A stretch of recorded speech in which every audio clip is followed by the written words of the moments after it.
Hi guys, welcome back to the podcast. Today we're joined by a very special guest. We're joined by Billy Whitehouse. Would you like to introduce yourself? Yeah, all right. Billy Whitehouse, assistant coach for the men's first team and manager of the development team from September. No, that's amazing. So Billy, you've had quite the illustrious career. Would you like to just talk us through a bit step by step, starting from your youth career all the way up until now, and just let us know how it's been? Yeah, so obviously everyone starts at grassroots football. I was never really born with a ball as such. Sort of started playing a little bit later. I think I started playing at 10. So when I met the infamous James Dawes. Um, yeah, so I had a couple of years playing from a local team, Wath St James. Um, Quickly got a trial at Barnsley, which was probably too soon for me at the time. I was literally just a kid who liked to kick the ball in the street, bit of a street footballer. Was quite skillful and jinky, and then obviously didn't get in to Barnsley. Went to Leeds for a little bit, trained, didn't quite get in their academy. Went back to my grassroots, ended up signing for Doncaster at 12. I was at Doncaster from 12 to 20. Then I moved to Leeds, had a season at Leeds, then went into the Abyss for a year, couldn't find a club. Ended up playing from, step 2 if you like to call it, championship, Yeah. to step 4 in non-league within 6 months, which was quite incredible how that happened. So I had a year at Tadcaster Albion, which was a great year. Moved to the New Saints in Wales, so I had 2.5 years there, which was through COVID, which was quite an interesting time. So I think I was there from 22 to around 24, 5. Ended up at Chorley. This would be my 5th sort of season at Chorley. Had a little sabbatical in between at Alfreton. But yeah, been at Chorley for almost 5 years now. Oh wow, wow! What a story. So you mentioned that you did have a year where you struggled to find a club. Could you please just expand on that and talk about that? Because I feel like there's a lot of young players, especially after that scholarship period, where they don't have a clue on what they're doing. Like, how was that whole year? What went down, and how did you eventually get out of that abyss?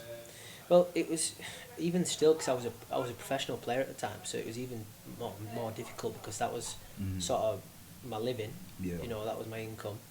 I'd gone from Doncaster, where I was in the first team from 17 onwards, moved to Leeds, played in the first team in, I think it was end of January, played in the FA Cup, live on Sky Sports, everything's going swimmingly. There's talk of a new contract, and then there was a change of ownership at Leeds, which sort of changed how they sort of approach the youth structure. So a few of us ended up leaving, and they brought in a lot of players from overseas. Ended up going on trial at Port Vale for the pre-season, done really well. Was probably a little bit naive to a point where probably asked for too much money at a young age, something. But the contract they'd sort of offered weren't really livable Yeah. at such. But it was probably worth the risk at the age I was. Okay. That's why I try and tell the boys we've got now, take that risk if it's an opportunity at your age.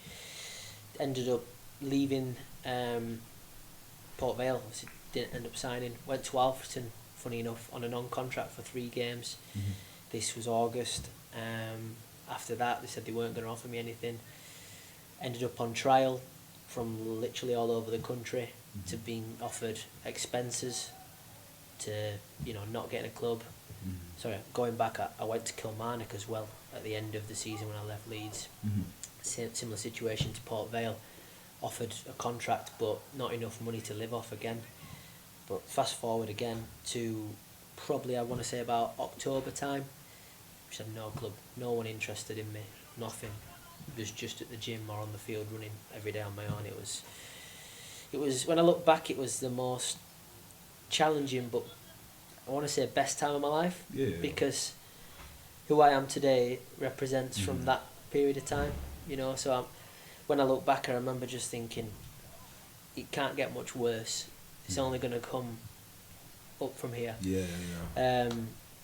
And I remember one time I'd sort of had this moment where I was training on my own, thinking, why am I doing this? It was like a Wednesday night, like 9 o'clock, on my own in the garden.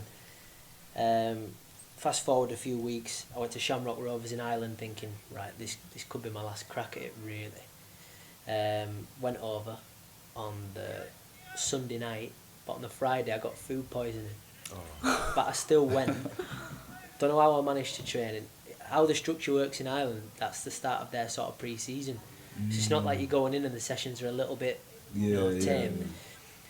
I've gone in and I'm sharing with this guy I've never known or met in a hotel in the, like 2 single beds, and I'm ill. I'm on the toilet. I'm spewing up like consistently for 3 or 4 days. I'm like, I just want to go home. Like, I just really want to go home. Mm-hmm. Ended up doing the rest of the week. So, oh, well done, we'll be in touch. Never in touch. So I came back, this would have been, I want to say, start of January. Nothing in the pipeline. And then one of my ex-teammates rang me and was like, oh, mate, come train with Tadcaster. And at this point, I'd mentally checked out from football. Yeah. Just because of everything what had gone on. Obviously, I've been ill. I was like, I can't catch a break here. Went to Tadcaster, and you obviously you know me, what I'm like on the pitch. I'm really enthusiastic about everything, and I was the most bothered player at training. But it was to a point where I was that bothered, everything was coming off. So like I hit a Rabona and I go in the stand, you know, just things like that. And he was like, why don't you just come and sign till the end of the season? I was like, all right. So I ended up signing till the end of the season at Tadcaster, and sort of got a little bit of love back for it. Had a few clubs interested in the summer because I'd done quite well. And then the following season I ended up staying, but they still had to convince me to carry on playing, which was strange enough. The following season I got, I think it was 28 assists and 10 goals by Christmas. Wow.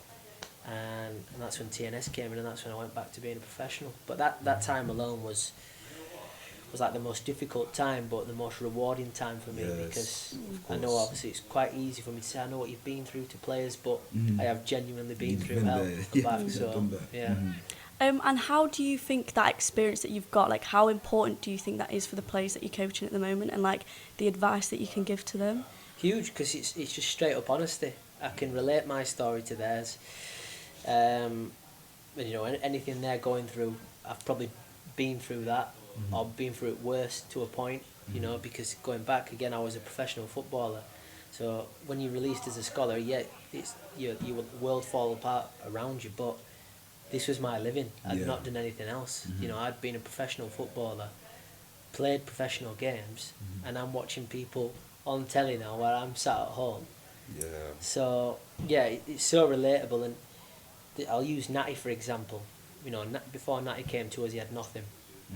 Obviously had a great season last season, but there was a time last year where he dropped his standards on the pitch, and I remember digging him out in a rondo and saying to him, and he didn't do anything like obvious, he was just a bit giving the ball away a little bit too much, and he had a little pop back at me, and he'll remember this if you ask him, and I just stopped the session and I was like, just remember where you've been and where you are, and then sort of really had an aggressive shout at him.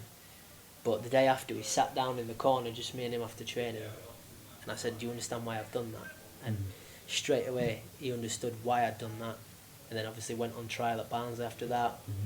Started to really progress his game, just because I can see what he's been through and see where it can go either way. Does that make sense? Makes sense. No, it's beautiful. So within all that, obviously with your playing career, when did you start thinking about things post-football or things idea related? Like I know you said right now you're assistant manager of the first team and you're going to be the head coach for the 21s. So when did that all come about? When did you start thinking about maybe I should invest in coaching, and where did IDA fall into that? Well, I'd had my own coaching academy. I had two. I had one in Stockport and I had one in Rotherham. So I enjoyed coaching, but it was never something I'd really thought about doing post-career. I know I wanted to be involved in football, but I didn't know what capacity I wanted to do it in. I worked a couple of jobs. A few of my friends had worked, like sold vintage football shirts, and I did that as more of a hobby rather than for the financial side, because I was still earning money from football. You know, I was at Chorley and stuff, and I was a PE teacher for a little bit, which wasn't for me. Just did not enjoy it whatsoever.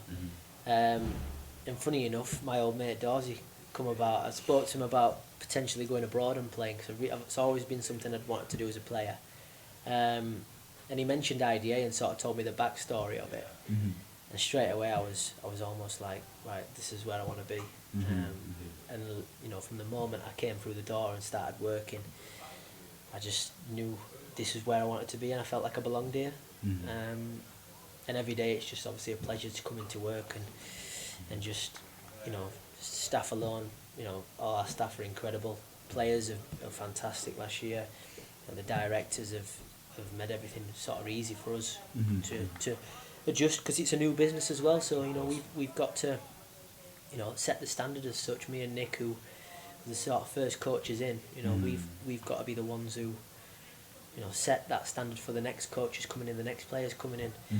But yeah, you know, for me, it's so hard to say anything bad about work, really, because it's not like work. It's like coming in and doing what you love every day and learning as well off, you know, Nick and things like that. So for me, it's just, you know, if I could do it for free, I would. So how important do you think it is, like, how you're obviously playing at Chorley at the moment, so do you think that kind of influences your job here, as in like experience, advice to players, and also just like experiences that other players might be going through as well? Yeah, again, I think it goes back to being relatable. I think things what I see, I mean, it's helped me as a player as well, you know, seeing things from a coaching perspective, but also from a manager's perspective, seeing how to deal with players and how I'd want to be dealt with. I think it's really important to understand the person rather than the message that you're giving to them. I think, you know, you, for example, I know that sometimes you need to kick up the backside, so you might not be doing anything wrong in training, you might be training really well, but I'll say something to you what triggers you like that, because I know then you can go up a level. So things like that is, I think that's my sort of super strength in training as such. It's understanding what type of character needs what, but again, I think that comes down to me still being a player and knowing sort of what would make me tick and what sort of player needs. Again, going back to the conversation with Natty, certain players need an arm around the shoulder, you know, certain players need shouting at, and that's as simple as it is. Also, going back to when you said you started playing football properly at like 10 and then you signed at 12 for Doncaster, what do you think your main thing of like progression was in that 2 years, because that's quite a quick amount of time to go into a club like Doncaster? I think I broke the norm a little bit, really. I think, again, I was never born with a football, but like the two sort of first memories I remember from football is never a goal, or it's never. I remember the first thing I remember from seeing it was a football clip, was Ronaldinho, and it wasn't a goal, it was just Ronaldinho moving with the ball, and I remember just looking at it and thinking, that's different. That's like, why is he moving like that? So it was more of a movement rather than, you know, someone scoring from 50 yards. And then, so that sort of made me play football, and that's how I sort of see football. I just wanted to practice a new skill or be out on the streets. You know, that I was a street footballer. That was me. And then, you know, the sort of what made me want to be a footballer and sort of flip the switch from being a grassroots player to trying to be a professional was like, I remember watching the World Cup, and it was Joe Cole's goal against Sweden, which sort of remember, how has he sort of done that with that technique, you know? So yeah, I think I broke the norm a little bit in terms of how I played. I was never big, I was never like strong or fast. I could manipulate the ball a little bit better than probably most my age, and that was sort of probably why I got picked up like I did. But yeah, even when I went to the academy, I think they had to be really patient with me. I remember my mum and dad, funny enough, when I was moving house the other week, sort of you used to get reports and it'd say what he was about, and he used to say like incredibly skillful, needs to score more goals. Still the same thing now. But you know, usually it's work on technical ability if you're an English player, rather than, you know, how I was. So I think I broke the norm a lot. Yeah. No, that's lovely. So, in terms of inspirations and idols, you would say Ronaldinho was one of them? Yeah, he's definitely the first one. Like I said, he was just moved different, didn't he? Yeah. He was just special. But like, kids don't see it now because football's so robotic. Facts. That, you know, them type of players, you kids aren't born on the streets as much anymore.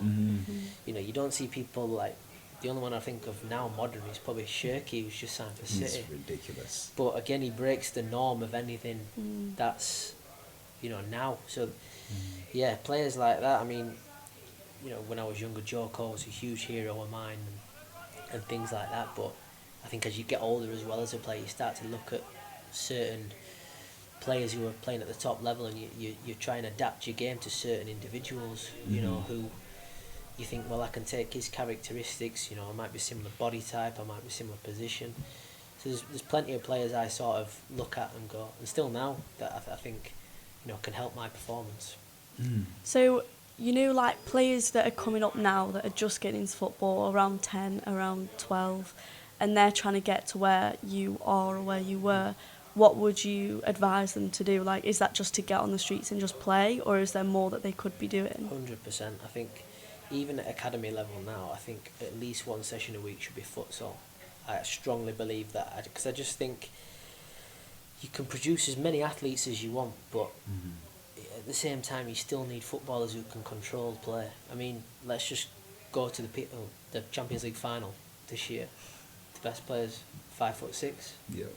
Just does anything he wants on the ball. Ridiculous. That's, even look at João Neves, like he's probably the same height, but just can't get near them. So, but they're, you look at different cultures, they just see football different to how we do. Whereas I think sometimes we're so structured, and I think we can coach kids too much to a point that you can coach football out of them. Yeah. Like what one-to-ones at 10 years old, it's just, yeah, that's a different conversation altogether. But there should be so much more where football's just, I mean, when I was a kid, I would just literally carry a ball around anywhere I was. I'd be in Tesco just trying to nutmeg people down the aisles. Like, it's just a game now what's so far-fetched in terms of coaching that it's almost sanitised, So do you think that the kids at the moment are almost getting over-analysed as professionals would be? Absolutely. I think, like, you look at football now, again, I see so many players who can do the bare minimum but will get a contract because they're athletically good, rather than, can we do it the other way? Well, this boy's outstanding technically, but he's 5'5", and he's got to grow. Well, surely we can aid his development by, can he not manipulate the ball better? Can he not, if he's playing midfield, can he not sort of play against these big players and dictate games if he's clever enough to find spaces, clever enough to touch variation, everything we speak about out there, I think it's everything, it's athlete first over than player now. Yeah. And also, like, obviously in academy level around, 15, 16, 17, boys are growing differently and they're getting taller or whatever, they're not growing. So loads of players do get dropped for their height. What would you tell them? Because obviously getting rejected from clubs because of your height, something that you can't control, is obviously very frustrating. I'd say stay true to yourself. I think, again, that was something that I was quite stubborn on growing up. As many coaches tried to change me to sort of be basic as such. And I think if you stay true to your beliefs in football and be pure about it, then something will come along. I don't think you should fall in line to the structures at times. I completely understand if you're playing at a professional club and you have to play a set system that the manager wants to play, then that's slightly different. But growing up, why should you have to adapt so much of your game to compensate to lose the other side of the game what you fell in love with? Like, again, to our forward players out there, every game I'll probably just go up to put my arm on when I'll say, what would you play like at 12 years old? What would you play like? Go and play out there like you're 12 years old. Because essentially I don't want my winger coming inside, getting the ball and then passing it backwards. Yeah. I'd rather you do 10 step overs, try and affect the game, lose it, and then just go again. Yeah. Because we'll get the ball back to you. Because we're good enough defensively and in the middle third to get the ball to you. So that's what I'd say. So obviously you were at Doncaster for a very long time. Do you think that they sort of helped you with your weaknesses as such instead of more of your strengths? Yeah, and I think, look, when I was a youth team player, it was very different to what it is now. We were brought up on being as fit as you can, which is still vitally important, obviously.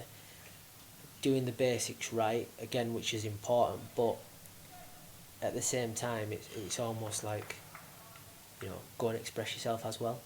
So it's difficult to answer that one, but again, football's changing so much all the time. It's evolving every week. So Just to add on to that, so you think the way football is evolving, is it for the better or for the worse? Because just to even name some examples, you see teams like the US, for example, they have a very, very athletic team. You wouldn't see their team and think, wow, these Yeah. men are technically the best team out there. But then that's greatly impacted how they've played. And recently they've seen a surgence in both their win rate, their striking rate. They produce better players. And they're very athletic focused. Do you feel like that's a positive change for the game or very, very negative? Because I know... I'm on the fence with both sides because I think the US naturally are that way inclined, aren't they, to be very athletic. I mean, you see a lot of our boys who are naturally, who come over, and incredible athletes. I think it does have a negative impact in some aspects. I mean, for example, I went to watch 4 Serie A games this summer, being a football geek I am. I remember watching Como play, and they had a number 10 playing, Nico Paz, and slowest guy, like so slow, but 2 assists, ran the game. And I'm thinking, like, that's football to me. Whereas, like, I think it's vitally important that you have, really, really good athletes in your team, but at the same time, that can come second hand to me. Yeah. I would rather my team, mine and Nick's team, for example, dictate play, and then when we don't have the ball, be fit enough to win the ball back. Yeah.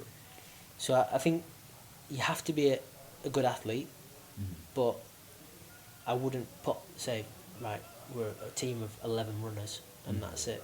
Yeah, And yeah. that would, I wouldn't coach that team. I just wouldn't. So do you think like almost the character's been taken out of the people when they get onto the pitch? So like players are going onto the pitch and they're just being athletes instead of being themselves? Definitely. And I think that's a big thing of mine and Nick's is go and express yourself on the pitch. I know it's easier said than done, but you watch our games and it's an example of we would rather you occupy a space and express yourself in that space rather than get the ball, pass it sideways, move it back.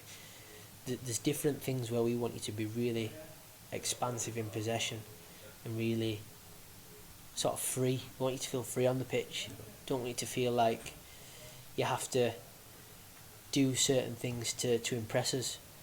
Trav says one thing every week, and that's one thing that'll stay with me. Again, I've learnt so much off him. He's been brilliant for me. But the pressure's on us as coaches. We're asking you to do that. So there's absolutely zero pressure on you, and that's how we want you to play, our players. And obviously Trav is a very high level coach. How do you think that his experience and his qualifications kind of influence you as a coach? He's been vital for me because sort of everything he's done I've sort of followed, and it's not a case of Trav takes the sessions and I know I'm watching everything he does. He's so honest with me, and that's what I love about him, because if he's not happy with something, he'll tell me.